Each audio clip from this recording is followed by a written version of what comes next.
প্রধানমন্ত্রীর কার্যালয় থেকে প্রকাশিত এক বিজ্ঞপ্তিতে বলা হয়েছে, প্রধানমন্ত্রী নরেন্দ্র মোদী শুক্রবার বিহার ও পশ্চিমবঙ্গে একদিনের সফরে যাবেন, যেখানে তিনি একাধিক উন্নয়ন প্রকল্পের ভিত্তিপ্রস্তর স্থাপন করবেন, উদ্বোধন এবং জাতির উদ্দেশ্যে উৎসর্গ করবেন। তিনি সকাল 11:30টার দিকে বিহারের মাতিহারিতে 7,200 কোটি টাকারও বেশি মূল্যের একাধিক উন্নয়ন প্রকল্পের ভিত্তিপ্রস্তর স্থাপন, উদ্বোধন এবং জাতির উদ্দেশ্যে উৎসর্গ করবেন এবং বৃহস্পতিবার প্রধানমন্ত্রীর কার্যালয় থেকে জানানো হয়েছে একটি জনসভায় ভাষণ দেবেন।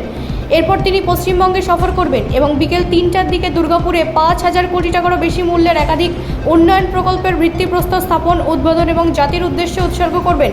তিনি এই উপলক্ষে সমাবেশে ভাষণ দেবেন। পশ্চিমবঙ্গের প্রকল্পগুলির মধ্যে রয়েছে বাঁকুড়া এবং পুরুলিয়া জেলার Bharat petroleum corporation limited BPCL city gas বিতরণ প্রকল্পের ভিত্তিপ্রস্তর স্থাপন, দুর্গাপুর ইস্পাত তাপবিদ্যুৎ কেন্দ্র এবং রঘুনাথপুর তাপবিদ্যুৎ কেন্দ্রের রেট্রোফিটিং, দূষণ নিয়ন্ত্রণ ব্যবস্থা, ফ্লু গ্যাস ডিসালফারাইজেশন FGD উৎসর্গকরণ এবং Purulia Kotshila rail line দ্বিগুণকরণ।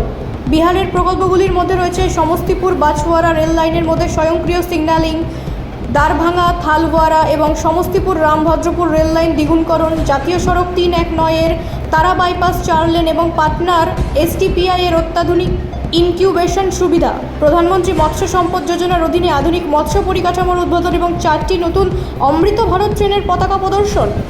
Bureau report, রাষ্ট্রীয় প্রসার বাংলা।